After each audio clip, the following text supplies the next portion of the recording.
तो देखते हैं क्वेश्चन नंबर 9 क्या कह रहा है। क्वेश्चन नंबर 9 है the cost price of 12 candle is equal to the selling price of 15 candle. Means की कॉस्ट प्राइस ऑफ 12 कैंडल जो है वो इक्वल है, किसके इक्वल है? सेलिंग प्राइस ऑफ 15 कैंडल के। ओके, मींस कि अगर मान ले कि 100 रुपीज में 12 कैंडल खरीदा, 100 रुपीज में 12 कैंडल खरीदा, अब उस 12 कैंडल को बेचने पे 100 रुपीज आना चाहिए, लेकिन वो 100 रुपीज उससे कितने कैंडल बेचने पे आ रहा है? 15 कैंडल पे को बेचने पे आ रहा है। तो इसका मीन्स यहाँ पे क्या दिख रहा है? लॉस हो रहा है। ओके, और हमसे पूछ भी रहा है, क्या पूछ रहा है? Find the loss percent. ये भी सिंपल है, इसमें भी क्या करना होगा? सबसे पहले तो ये देखिए कि कॉस्ट प्राइस ऑफ 12 कैंडल, तो 12 कैंडल का जो कॉस्ट प्राइस है वो किसके इक्वल है? तो सेलिंग प्राइस ऑफ 15 कैंडल के। मीन्स कि हमें क्या मानना पड़ेगा? सेलिंग प्राइस मानना पड़ेगा। अगर हमें 15 कैंडल का सेलिंग प्राइस अगर पता हो जाए तो 12 कैंडल का कॉस्ट प्राइस भी हमें पता हो जाएगा। ओके, यानी कि ये जिसके इक्वल है उससे ही मानना पड़ता है। ये मैं आपको लास्ट वाले क्वेश्चन में बता चुका हूँ। ओके, तो क्या लेना पड़ेगा? Selling price.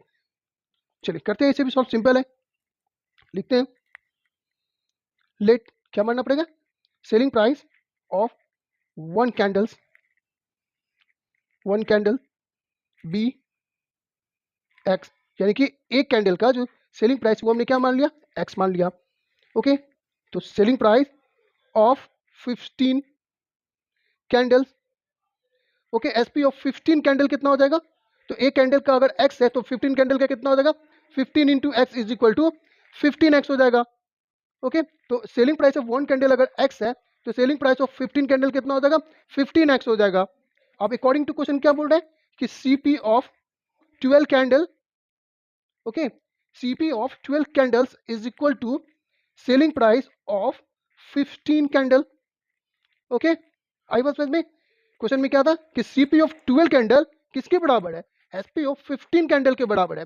तो CP of 12 candles, okay, CP of 12 candle किसके बराबर है? तो एसपी ऑफ 15 कैंडल के। और एसपी ऑफ 15 कैंडल कितना है? 15x है। मीन्स कि ये क्या हो जाएगा? सीपी ऑफ 12 कैंडल 15x हो जाएगा। ओके, अब जब हमें 12 कैंडल का प्राइस पता चल गया तो CP of one candle, CP of one candle कितना हो जाएगा? तो 15x बाय 12।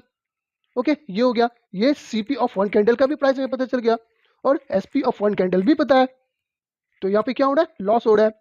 तो लिखते हैं loss is equal to, loss कब होता है? जब हमने खरीदा ज्यादा में, खरीदा ज्यादा में और बेचा कम में।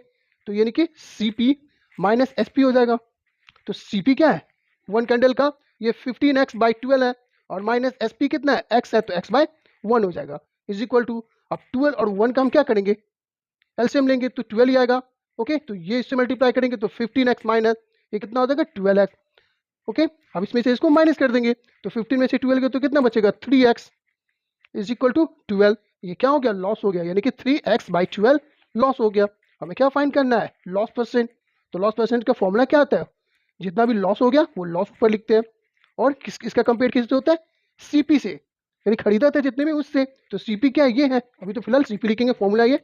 लॉस कितना हो गया? 3x by 12 by CP. CP कितना है? 15x बाई 12 इंटू 100 होता है, इंटू 100। जब भी परसेंटेज निकालते हैं तो क्या करते हैं? इंटू 100 करते हैं। ये हो गया। अब इसे कैलकुलेट करते हैं कैसे? ये 3x बाई 12 वैसे ही रहेगा, ये डिवाइड है तो क्या बन जाएगा? इंटू कर देंगे। यानी कि आप इसका जो मल्टीप्लाई किससे करेंगे? इसके रेसिप्रोकल से। रेसिप्रोकल मीन्स क्या? ये उलट जाएगा। मीन्स कि ये 15x बाई 12 है तो ये क्या हो जाएगा? 12 बाई 15x इंटू 100। अब इसे करते हैं कैलकुलेशन। जैसे ये x से x कैंसिल हो गया, 3 वन जा 3, 5 जा 15 कैंसिल हो गया, और ये 12 से 12 कैंसिल हो गया, 5 वन जा 5 और 5 टू जा 10, यानी कि 20। मीन्स कि 20% इसका हो गया लॉस परसेंट। आई बात समझ? तो क्या निकल गया इसका? 20% आंसर निकल गया इसे। ओके, अब इसे भी बना के देखते हैं दूसरे तरीके से। ओके, जिस मेथड से मैंने लास्ट वाला क्वेश्चन 8 को भी बना के दिखाया था, वैसे अब इसे भी बना के देखते हैं दूसरे मेथड से। ओके ना, चलिए। तो यहाँ भी क्या है कि CP of 12 candle is equal to SP of 15 candle दिए हुआ है। ओके, यानी कि कॉस्ट प्राइस 12 कैंडल का इक्वल है किसके? सेलिंग प्राइस ऑफ 15 कैंडल के बराबर। तो यहाँ पे 12 और 15 का सबसे पहले हम क्या करेंगे? एलसीएम लेंगे। ओके, ये 12 और ये 15, इसका एलसीएम लेंगे तो क्या आ जाएगा? 3 4 से 12, 3 5 से 15। ओके, अब ये नहीं होगा कैंसिल किसी भी टेबल से, नहीं लग रहा है। तो 3 4 सा 12, 5 जा 60, एलसीएम कितना आ गया? 60 एलसीएम आ गया। बस इसी को लिखना है आप। तो लिखते हैं, क्या लिखेंगे? CP of 12 candle, CP of 12 candle is equal to कितना? 60 rupees. CP of 12 candle 60 rupees, तो क्या हो जाएगा CP ऑफ 1 कैंडल, तो 1 कैंडल से कितना हो जाएगा 60/12, यानी 12 1 से 12 और 12 5 से 60, यानी CP ऑफ 1 कैंडल कितना निकल गया 5 रुपीज। ओके, यानी कि 5 रुपीज में वो एक कैंडल खरीदा था। अब निकालते हैं SP, तो SP ऑफ कितना कैंडल है 15 candle, 15 candles is equal to फिर से 60, जो एलसीएम लिखा है दोनों में वही लिखना है।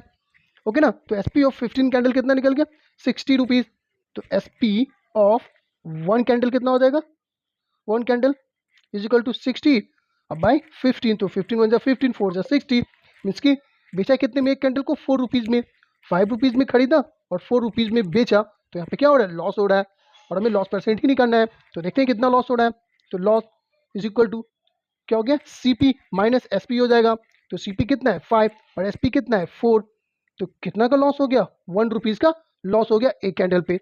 ओके, अब क्या निकालना है हमें लॉस परसेंट निकालना है, तो लॉस परसेंट क्या होता है जो लॉस होता है वो, ओके बाय क्या लिखते हैं इसका कंपेयर किससे करते हैं CP से, तो CP इंटू 100, तो लॉस कितने का हुआ है 1 रुपीज का लॉस हुआ है, कितने में से, तो कितने खर्च हुआ था 5 रुपीज में, यानी 5 रुपीज में 1 रुपीज का लॉस हो रहा है इंटू 100, 5 इन 5 2 10, मीन्स की 20% है ना, सेम आंसर।